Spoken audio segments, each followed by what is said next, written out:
Fala Lala, so what we're gonna share with people today? Today we can talk about the next part of the study series that includes schedule and distributed learning. Awesome, so let's do it.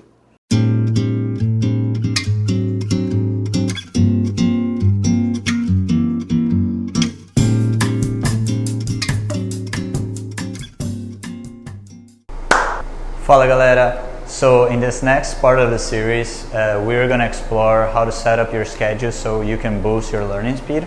And there is only just one powerful idea, principle, that we're going to apply to achieve that. So the overview for today's video lesson is: what is distributed learning, the principle, why does it matter, and action steps that you can take to apply it to your own life. So what's the idea?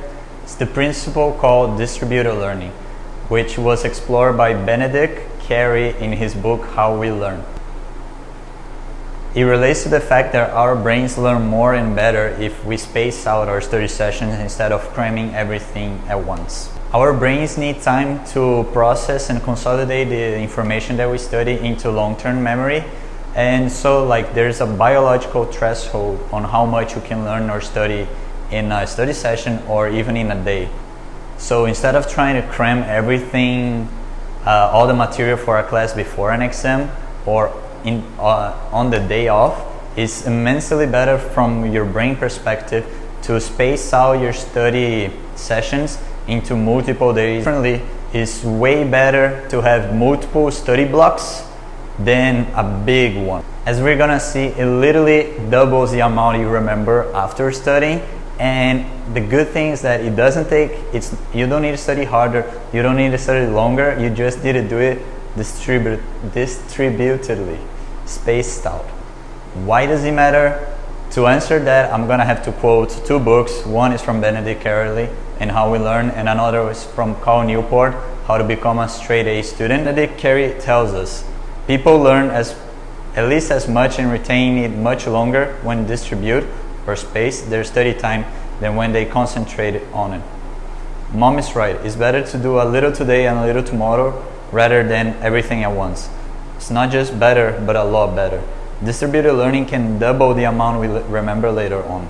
And you're not spending any more time, you're not working any harder, but you will remember it for longer. Now, Cal Newport in How to Become a Straight A Student, he tells us, memorization is particularly dependent on your available mental energy.